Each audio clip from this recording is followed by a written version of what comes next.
T'as-tu déjà senti épuisé d'être toujours disponible pour tout le monde, même quand quelque chose en toi criait pour une limite? As-tu déjà essayé d'imposer des barrières, dire non avec fermeté, pour voir tout s'effondrer devant un regard triste, une parole manipulatrice ou cette culpabilité qui ronge de l'intérieur? Si tu fais partie de ces personnes qui ressentent trop, qui se soucient trop et qui, pour cette même raison, se donnent jusqu'à s'effacer, alors ce que tu vas entendre maintenant peut transformer complètement ta manière de vivre et de te relier aux autres. Il existe un chemin, une méthode silencieuse, presque invisible, qui protège ta paix sans que tu aies besoin de te battre ou de supplier pour être respecté. Un système psychologique qui transforme ton empathie en force et tes blessures en forteresse. Carl Jung a découvert ce chemin et aujourd'hui, il te sera révélé. Et quand tu découvriras les 7 limites mortelles, ta vie émotionnelle ne sera plus jamais la même. Ils t'ont toujours dit qu'il suffisait d'avoir plus de force, qu'il suffisait d'apprendre à dire non fermement, que le problème, c'était ton incapacité à t'imposer. Et tu y as cru. Tu as lu les livres, regardé des vidéos, noté des phrases de motivation, répété des discours devant le miroir. Tu t'es promis que cette fois, tu ne céderais pas. Mais il a suffi qu'on te regarde avec déception. Et te voilà encore une fois en train d'avaler tes propres limites. Quelqu'un a fait un drame, a pleuré, t'a accusé, et une fois de plus tu as reculé. Parce qu'au fond, tu n'as jamais voulu blesser personne. Tu n'as jamais voulu paraître égoïste. Tu voulais juste de la paix, de l'harmonie et un peu de respect. Mais respecter les autres ne devrait jamais signifier se nier soi-même. Et voici la vérité que presque personne ne t'a dite. Le problème n'est pas en toi. Il est dans les mauvaises limites que tu as appris à créer. Des limites qui exigent une volonté constante, une vigilance permanente et qui s'effondrent dès qu'une émotion étrangère te traverse. Parce que tu n'es pas n'importe qui. Tu ressens plus, tu absorbes plus, tu te soucies plus. Et pour cette raison, tu as besoin d'une structure de protection différente de celle des autres. Carl Jung l'a compris et il a créé un système totalement différent. Un système qui ne fonctionne pas par force, mais par structure émotionnelle inconsciente. Un système qui te protège sans lutte, qui te blinde sans effacer ton essence empathique. Il l'a appelé le système de forteresse et il est composé de 7 limites mortelles. Mortelles non pas parce qu'elles blessent, mais parce que lorsqu'elles sont bien appliquées, elles détruisent complètement le pouvoir de la manipulation émotionnelle, de la culpabilisation, de la dépendance affective et de l'épuisement qui te rend malade. Ces limites sont radicales, mais elles ne sont pas dures. Elles sont invisibles, solides, silencieuses. Tu n'as pas besoin de crier, ni de te justifier, ni de te battre. Elles opèrent sous ton niveau de conscience, et c'est pour cela qu'elles continuent à fonctionner, même lorsque tu te sens tenté de céder.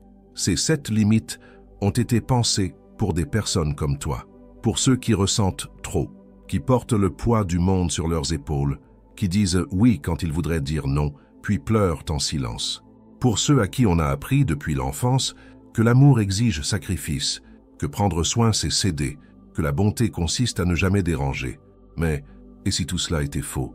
Et si le véritable amour de soi n'était pas une armure, mais un jardin avec des portes bien fermées?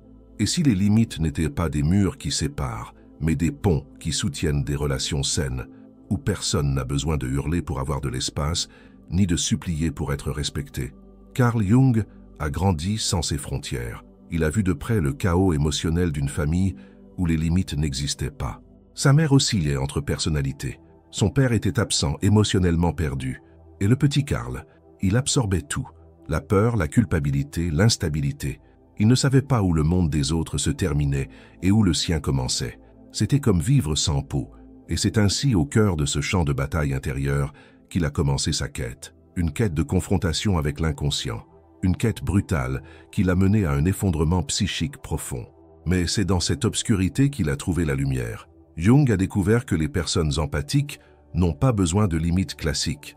Elles ont besoin de structures internes automatiques qui fonctionnent même lorsque l'esprit conscient est faible, confus, anxieux. Et c'est exactement ce qu'il a créé, une forteresse intérieure. Le premier pilier de cette forteresse est simple, mais révolutionnaire. Tu n'es pas responsable des émotions des autres. Relis cela. Tu n'es pas responsable de la tristesse que quelqu'un ressent quand tu dis non, ni de la colère quand tu poses une limite, ni de la culpabilité qu'on essaie de t'imposer quand tu te priorises. Tu es responsable de ton comportement, de la manière dont tu communiques, de ton intégrité, mais pas des sentiments que les autres éprouvent face à tes décisions. Cela peut sembler cruel, voire égoïste, mais ce ne l'est pas. C'est ce qui sauve. Parce que tant que tu croiras que tu dois éviter la douleur des autres, tu ne t'autoriseras jamais à prendre soin de la tienne. Tu vivras en avalant tes larmes, souriant à l'extérieur, tout en te brisant à l'intérieur. Et cette croyance vient de loin, de l'enfance, de parents instables, qui te faisaient sentir coupable pour tout, qui punissaient par le silence, qui pleuraient pour te manipuler, qui t'ont appris, sans le vouloir, que ton amour se mesurait à ta capacité de te sacrifier. Et aujourd'hui, adulte, cette dynamique se répète. Tu dis « je ne peux pas aujourd'hui » et tu entends « ah, tu as changé ». Et immédiatement tu sens cette douleur, cette pointe, cette envie de céder, de t'expliquer. C'est là que le deuxième limite mortelle entre en jeu. Tu ne t'expliques pas, tu ne te justifies pas, tu communiques, une seule fois, avec clarté, et tu t'arrêtes. Tu n'as pas à convaincre qui que ce soit, tu n'as pas à monter un tribunal pour prouver que tu as raison. Plus tu t'expliques, plus tu te rends vulnérable, plus tu ouvres d'espace pour les débats, plus tu affaiblis ta propre limite. Les personnes manipulatrices sont expertes pour détruire les justifications. Elles n'attaquent pas ton limite, elles attaquent la raison que tu donnes pour la maintenir. Jung a vu cela se produire en cabinet encore et encore. Des personnes qui se dédoublaient en arguments, essayant que l'autre comprenne, alors qu'en réalité, l'autre n'a jamais voulu comprendre. Il voulait seulement briser ta résistance. Et c'est là qu'entre en scène le troisième limite, l'un des plus difficiles, la tolérance à la déception. Tu vas décevoir, et c'est parfaitement normal. La déception n'est pas une tragédie. Ce n'est pas la preuve que tu as échoué comme être humain. C'est simplement la réalité qui frappe à la porte. Tu ne peux pas plaire à tout le monde. Et plus important encore, tu n'en as pas besoin. Grandir émotionnellement, c'est accepter que certaines personnes te regarderont avec peine. Et malgré cela, tu resteras ferme. Parce que tu sais que céder à chaque déception des autres, c'est t'abandonner toi-même. Le quatrième limite est la séparation entre le soin et l'obéissance. Tu peux aimer profondément quelqu'un, souhaiter son bien, ressentir de la compassion, et malgré tout dire non. Cela n'annule pas ton affection, cela prouve ta maturité. Le véritable amour n'exige pas la soumission, il exige la présence, mais aussi l'espace, le respect mutuel, et cela n'existe que lorsqu'il y a autonomie émotionnelle. Le cinquième limite, c'est arrêter de deviner ce dont l'autre a besoin, assez de vivre en mode prévision, assez d'essayer d'anticiper pour éviter les conflits, assez de vouloir plaire avant même que l'autre ne formule une demande. Cela ne fait que t'épuiser. Et en plus, cela apprend aux autres à dépendre de toi sans même devoir demander. Tu n'es le radar émotionnel de personne. Tu as le droit d'attendre une demande. Et mieux encore, tu as le droit de choisir si tu vas y répondre ou non. Le sixième limite, c'est cesser de vivre comme si tout était urgent. Tous les problèmes ne sont pas les tiens. Toute douleur extérieure n'est pas une urgence. Tu n'as pas à tout lâcher juste parce que quelqu'un est contrarié. La vie ne peut pas être vécue en mode alerte rouge permanent. Cela te rend malade, cela t'épuise. Jung enseignait « arrête-toi, respire, évalue. Ensuite seulement, réponds. Tu n'es pas un pompier émotionnel. » Et enfin, le septième limite, le plus transformateur, les protocoles de sortie. Établis clairement ce qui est inacceptable et respecte-le, sans menace, sans tergiversation.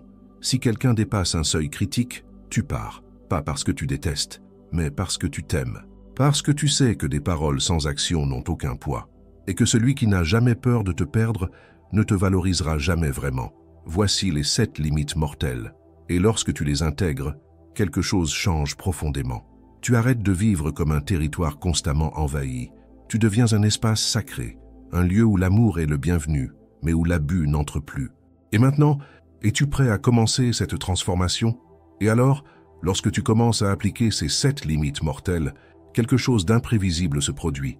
Tu te rends compte, pour la première fois depuis longtemps, qu'il est possible de respirer avec soulagement. Tu n'as plus besoin de vivre en pilotage automatique, répondant aux attentes des autres tout en t'étouffant intérieurement. Tu comprends enfin que prendre soin de toi n'est pas de l'égoïsme, mais de la survie émotionnelle. Et plus encore, c'est la base de toute relation saine, vraie et durable. Parce que quand tu apprends à dire non avec conscience, quand tu arrêtes de justifier chaque pas, quand tu acceptes que la déception de l'autre n'est pas la preuve de ta faute, tu te reconnectes à ton identité la plus profonde, celle qui avait été réduite au silence depuis l'enfance. Celle qui murmurait Moi aussi j'ai de l'importance. C'est étrange, mais lorsque tu poses ces frontières, beaucoup de personnes qui semblaient indispensables commencent à s'éloigner. Des gens qui n'étaient dans ta vie ni pour la connexion, ni pour l'amour, mais parce qu'ils y trouvaient un accès facile à ta disponibilité, à ta sensibilité, à ton énergie. Au début, cela peut faire mal, cela peut ressembler à de la solitude, mais peu à peu, cette apparente perte devient un espace sacré libéré pour de nouvelles relations, plus vraies, plus légères, plus équilibrées. Des personnes qui te voient vraiment, qui te respectent sans que tu aies besoin de demander, qui comprennent que ton non est aussi un acte d'amour pour toi et pour elles. Et puis, la magie opère. Tu commences à te sentir entier, plus divisé entre ce que tu ressens et ce que les autres attendent de toi. Tu fais des choix avec calme, présence, clarté. Ton temps redevient à toi. Ton énergie cesse d'être drainée par les crises des autres et tu retrouves quelque chose que tu avais peut-être oublié, la paix. Une paix silencieuse, solide, qui naît quand tu comprends que tu n'as plus besoin de te perdre dans les autres pour te sentir aimé. La plus grande des illusions qu'on a imposées aux personnes sensibles et empathiques, c'est qu'elles doivent céder pour être acceptées, qu'elles doivent s'abandonner pour maintenir les liens. Mais Jung a prouvé exactement l'inverse. Quand tu te respectes, le monde autour de toi se réorganise. Ceux qui t'aiment vraiment restent, ceux qui profitaient de toi s'éloignent. Et ce n'est pas une perte, c'est une protection. Beaucoup de patients de Jung ont raconté après un certain temps en appliquant ces limites qu'ils se sentaient plus forts que jamais. Non pas parce qu'ils étaient devenus froids ou distants, mais parce qu'ils n'étaient plus fragiles au regard de l'autre. Ils avaient appris à rester debout, même lorsque le monde autour d'eux tentait de les faire tomber par la culpabilité, la manipulation ou le victimisme. Et le plus beau dans tout ça, c'est que cela ne te demande pas de changer qui tu es. Tu n'as pas besoin de cesser d'être sensible, attentionné, bienveillant. Au contraire, tu deviens encore plus vrai. Parce que désormais, tu donnes par choix, et non par obligation. Le système de forteresse de Jung n'est pas une jolie théorie, c'est un appel, une invitation à construire une nouvelle manière d'exister. Un monde où ton empathie est un cadeau, et non une malédiction. Où tu peux aimer sans t'effacer, prendre soin sans t'épuiser, te donner, mais enraciner, pour ne plus être emporté par les vents des volontés des autres. Et peut-être que tu te demandes, mais est-ce que j'arriverai vraiment à appliquer tout ça? La réponse est oui, parce que ces limites n'exigent pas de perfection. Elles demandent de la pratique, de petits pas, une décision par jour, un non dit avec légèreté, une limite communiquée avec respect, mais sans culpabilité. Une fois que tu ressens cette sensation de reprendre le contrôle de ta propre vie émotionnelle, il devient impossible de vouloir revenir en arrière. Ce qui avant était souffrance silencieuse devient sagesse, et ce qui auparavant semblait faiblesse devient discernement. Tu vas remarquer que ton énergie change, que ton anxiété diminue, que ton estime de toi se renforce, et surtout que ta vie commence à refléter qui tu es vraiment, et non ce que les autres voulaient que tu sois. Et si tout cela résonne en toi, si quelque chose là-dedans foi a été touché, je veux t'adresser une invitation. Abonne-toi à la chaîne dès maintenant. Ce n'est pas juste une vidéo, c'est un chemin de libération émotionnelle. Aime ce contenu car cela nous aide à atteindre d'autres personnes qui, comme toi, ont besoin d'entendre cet message. Et laisse ici dans les commentaires une affirmation positive qui marque ce nouveau pas que tu es en train de faire. Écris simplement « Je me respecte et je mérite des relations saines ». Ce n'est pas qu'un commentaire, c'est une déclaration de transformation. C'est toi disant à l'univers « J'en ai fini de me diminuer pour tenir dans les espaces des autres ». Et au fur et à mesure que tu marches dans cette nouvelle direction, quelque chose devient de plus en plus clair. Les conflits qui avant semblaient inévitables commencent à perdre de leur force. Ces petits chocs du quotidien, lorsque quelqu'un exige, manipule, joue avec les émotions, ne t'abattent plus comme avant.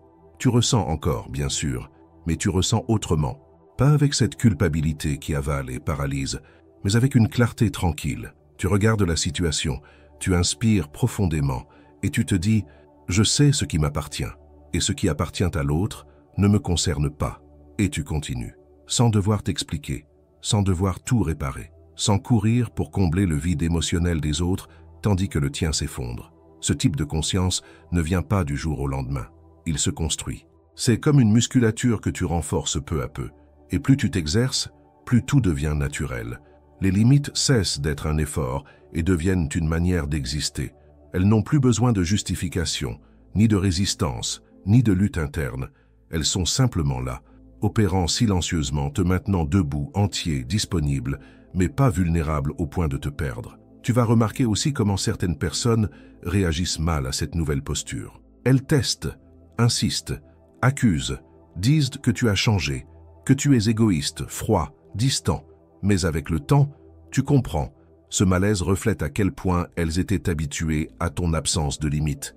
Et maintenant que tu te positionnes, elles ne savent plus comment t'atteindre. C'est inconfortable. Pour elles, oui. Mais pour toi, c'est libérateur, parce que tu n'as plus besoin de te démolir pour maintenir l'autre entier. La transformation la plus profonde est peut-être celle-ci. Tu cesses d'avoir peur de décevoir, de blesser, de ne pas être assez, parce que tu comprends enfin que amour et approbation sont deux choses différentes. Être apprécié ne signifie pas être disponible tout le temps. Ta présence a de la valeur, non pas parce que tu te sacrifies, mais parce que tu t'offres entier. Et cela n'est possible que lorsque tu es bien avec toi-même. Et alors, naturellement, les relations commencent aussi à changer. Celles qui restent deviennent plus honnêtes, plus solides, parce qu'il y a désormais de la place pour deux, pas seulement pour l'autre, pendant que toi, tu te rétrécis pour ne pas déranger. Tu commences à vivre des connexions où le respect est mutuel, où le non est accepté sans chantage, où l'affection ne dépend pas de ta capacité à t'annuler. Et, plus important encore, tu cesses de sentir que tu dois te prouver. Tu n'as plus besoin de justifier chaque limite, chaque absence, chaque choix. Tu existes, et cela suffit. L'un des aspects les plus beaux de ce processus, c'est quand tu réalises que même en étant une personne empathique, sensible, aimante, tu as toi aussi droit à ta propre paix. Tu n'as pas besoin d'être toujours disponible pour prouver que tu aimes. Tu n'as pas besoin de tout supporter au nom de la compréhension. Et surtout, tu n'as pas besoin d'accepter des miettes émotionnelles par peur de perdre quelqu'un. Celui qui t'aime vraiment ne voudra jamais que tu t'éteignes pour rester. Il comprendra, il accueillera, il grandira avec toi. Et si une partie de toi résiste encore, croyant que poser des limites est un acte trop dur, pense à ceci. La limite que tu poses avec l'autre est en réalité un acte profond de soin. Pas seulement pour toi, mais pour la relation elle-même. Parce qu'une relation sans limite n'est pas de l'amour, c'est de la dépendance, du déséquilibre, de l'usure. Le véritable amour fleurit là où chacun peut respirer, là où chacun a l'espace pour exister sans être avalé par l'autre. Et ce n'est que lorsque tu reconnais ta valeur que tu peux t'offrir ce genre d'amour. Cette valeur, d'ailleurs, est une découverte. Parce que pendant si longtemps tu as vécu à essayer de mériter l'amour, l'acceptation, la reconnaissance, que tu as fini par croire qu'il fallait faire plus, donner plus, céder plus pour être vu. Mais maintenant tu te souviens, ou peut-être tu découvres pour la première fois, que tu n'as rien d'extraordinaire à faire pour mériter le respect. Tu n'as pas besoin d'être parfait, ni infatigable, ni omniprésent. Tu as seulement besoin d'être entier. Et entier, tu ne peux l'être qu'avec des limites claires, conscientes et auto-soutenues. À chaque limite mise en place, tu sens cette intégrité grandir en toi. Ce n'est pas de la rigidité, c'est de la sérénité. Une présence qui dit « Je suis ici, mais je suis aussi avec moi-même ». Et cette présence change tout. Elle change ta façon de communiquer, ta façon de réagir, ta façon de choisir. Parce que soudain, tu te permets quelque chose qui autrefois semblait impossible. Tu commences à te choisir, toi. Et c'est à ce moment-là que tu comprends, non pas avec la tête, mais avec le corps, avec l'âme, que tes limites n'éloignent pas les bonnes personnes. Elles filtrent. Elles laissent rester ceux qui sont prêts à vivre des relations matures, responsables, réciproques. Et elles éloignent ceux qui ne savaient t'aimer que tant que tu étais facile à manipuler.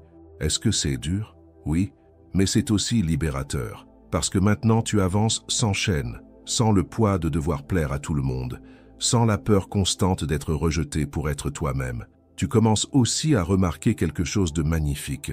Ta sensibilité n'a pas diminué. Au contraire, elle s'est approfondie. Maintenant qu'elle n'est plus utilisée contre toi, ton empathie devient un outil de connexion véritable. Tu écoutes avec plus de présence. Tu t'intéresses avec plus d'équilibre. Tu aides avec plus de conscience. Et tu apprends à dire oui seulement quand tu en as envie, ce qui rend ce oui encore plus précieux. Parce que maintenant, il vient d'un endroit de choix et non d'une obligation. À chaque petite victoire, à chaque limite respectée, à chaque non dit avec amour et fermeté, tu te reconstruis, un morceau à la fois. Et peu à peu, tu cesses d'être seulement celui qui ressent pour les autres, et tu deviens aussi celui qui ressent pour lui-même, qui prend soin, qui accueille, qui se protège. Et cela, au fond, c'est la véritable liberté. Dans cet état de liberté émotionnelle, tu revisites ton histoire avec un autre regard. Tu te rends compte que souvent, tu n'as pas été faible, mais mal guidé. Que cette culpabilité qui t'a poursuivi si longtemps n'était en réalité pas la tienne. Elle venait des systèmes émotionnels brisés dans lesquels tu as grandi, des relations déséquilibrées qui ont modelé ta façon d'aimer, des croyances déformées qui t'ont appris que la bonté était la même chose que la soumission. Et quand cette compréhension arrive, tu arrêtes de te blâmer pour avoir été emporté si longtemps. À la place, tu te pardonnes, tu t'accueilles, et cela est encore plus transformateur que n'importe quelle limite. Parce qu'il n'y a rien de plus puissant qu'une personne qui sait qu'elle a le droit d'exister pleinement, qui ne se définit plus par la douleur, ni par la quête incessante d'approbation, ni par la peur d'être abandonnée, mais par la paix d'être alignée avec ses propres valeurs, ses besoins profonds, la vérité de ce qu'elle ressent. Et cette vérité cesse enfin d'être quelque chose qu'il faut cacher ou dissimuler pour plaire. Elle devient ton guide. À partir de là, le monde extérieur perd une grande partie de son pouvoir sur toi. La manipulation émotionnelle, qui autrefois déclenchait un réflexe automatique, perd son efficacité. Ces petites exigences déguisées en affection ne t'atteignent plus comme avant, parce que tu développes une nouvelle écoute, une écoute qui entend l'autre, oui, mais sans se perdre dans sa douleur, une écoute qui sait distinguer quand la demande vient d'un lieu sain ou d'une tentative de contrôle. Et cela te donne du discernement, un discernement silencieux mais puissant. Il ne crie pas, il ne réagit pas impulsivement, il observe, et il décide avec calme, avec sagesse.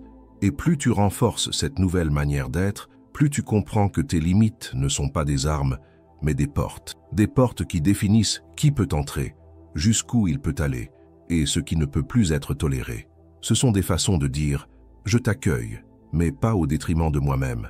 Ce sont des façons de protéger ton essence sans perdre ta douceur, parce que tu n'as pas cessé d'aimer, tu as seulement cessé de t'abandonner. Dans de nombreux cas, la transformation qui commence avec l'établissement de ces 7 limites mortelles va bien au-delà du domaine émotionnel. Elle se propage à toutes les sphères de ta vie. Tu commences à t'affirmer au travail, à dire non à des tâches que tu acceptais autrefois par peur de paraître peu collaboratif. Tu commences à prendre des décisions plus alignées avec tes propres objectifs.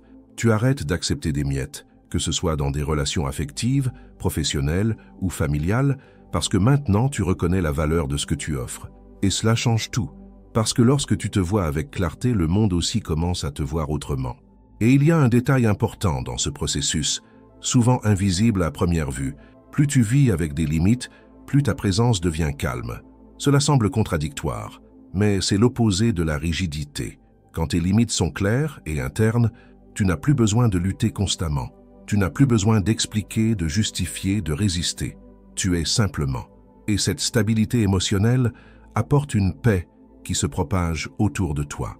Les gens remarquent que tu n'es plus réactif, que tu ne te laisses plus atteindre par n'importe quelle exigence, que tu ne participes plus au jeu émotionnel, et cela impose le respect d'une manière bien plus profonde que n'importe quelle défense extérieure. Peu à peu, tu remarques que de nombreux anciens conflits cessent d'avoir du sens, parce que tu n'as plus besoin d'approbation constante, parce que tu n'entres plus dans des luttes émotionnelles pour prouver ta valeur. Tu as compris que ta valeur n'est dans la main de personne, qu'elle ne dépend ni d'applaudissements, ni d'éloges, ni de reconnaissance extérieure. Elle vient de toi, de cet endroit intérieur que tu as construit avec courage, en affrontant ton histoire, en désarmant des croyances limitantes, en te reconstruisant à partir de la vérité.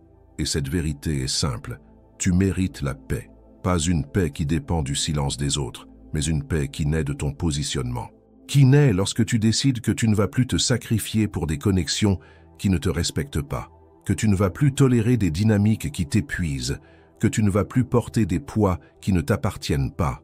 L'une des plus grandes conquêtes de ce processus, c'est la reconnexion avec ton propre corps, parce que pendant longtemps, il est passé au second plan.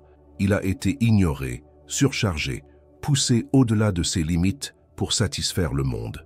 Et maintenant, avec cette nouvelle conscience, tu commences à entendre ces signaux avec plus d'attention.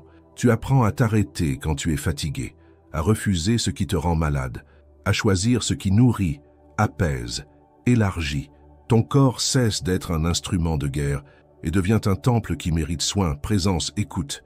Et alors, ce qui semblait si lointain devient réel, tu expérimentes la légèreté, Pas cette légèreté superficielle de ceux qui prétendent que tout va bien, mais la légèreté authentique de quelqu'un qui vit aligné avec lui-même, de quelqu'un qui n'a plus besoin de porter le monde sur ses épaules pour se sentir suffisant, de quelqu'un qui a compris que l'empathie n'est pas synonyme de souffrance, et que l'amour, le vrai, commence par un engagement non négociable, l'engagement de ne plus jamais se trahir. Tu vas découvrir que vivre avec des limites ne t'éloigne pas de l'amour. Au contraire, elle crée l'espace pour un amour plus vrai, plus mature, plus entier.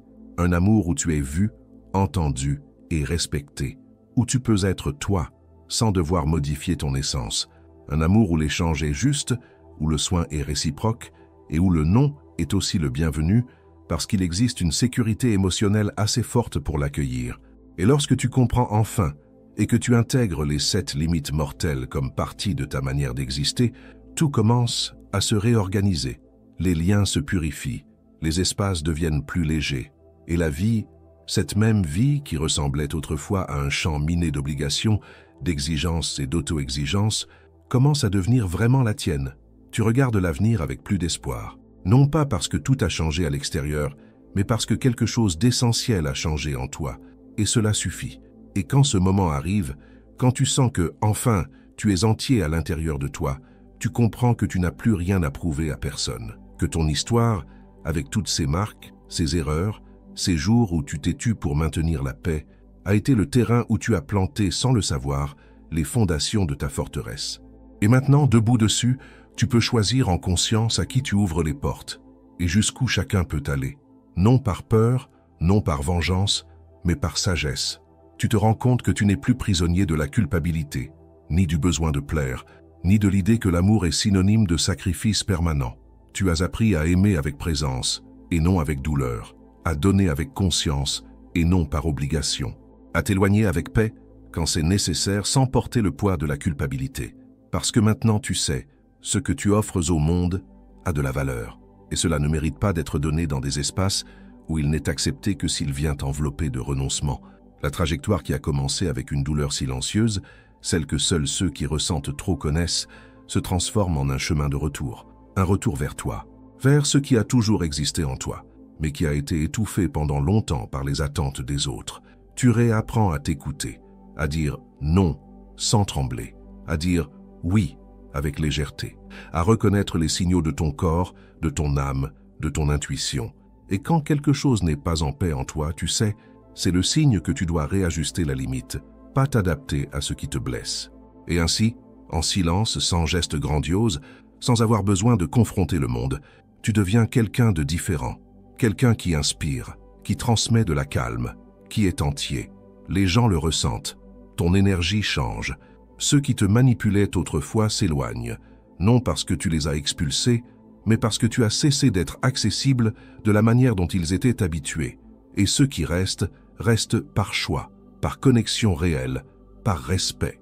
Au fond, le plus grand cadeau que ces 7 limites mortelles t'offrent est celui-ci. Tu recommences à avoir confiance en toi. Tu deviens ta propre référence, ta boussole. Et même les jours où la vie te presse, quand l'ancienne culpabilité essaie de revenir, tu sauras comment agir. Tu respireras profondément, te souviendras de ce que tu as appris, et tu te choisiras encore une fois, pas comme un acte de défense, mais comme une base, une racine. Un point de départ pour tout ce que tu veux construire désormais. Parce que maintenant tu comprends, l'empathie, ce n'est pas se détruire pour que l'autre vive, c'est rester debout pour aimer de manière consciente, saine et vraie. Et ce n'est pas peu, c'est tout. Tu es arrivé jusqu'ici, et cela montre déjà qu'il y a en toi une force, la force de regarder ton histoire, de défier d'anciennes croyances, de renoncer à des dynamiques qui semblaient normales, mais qui ne faisaient que te drainer. Et maintenant, avec cette clarté, tu peux avancer avec des pas plus fermes, plus légers, plus tiens. Ce n'est pas la fin, c'est le début d'une nouvelle manière de vivre, une manière où tu te respectes sans blesser, où tu te protèges sans t'isoler, où tu aimes sans t'effacer. Et chaque fois que tu auras besoin de te souvenir de qui tu es, reviens à cet espace en toi, à cette forteresse que tu sais maintenant construire, brique après brique, limite après limite, amour propre dans chaque choix. Ceci est ta nouvelle base, ceci est ton renouveau.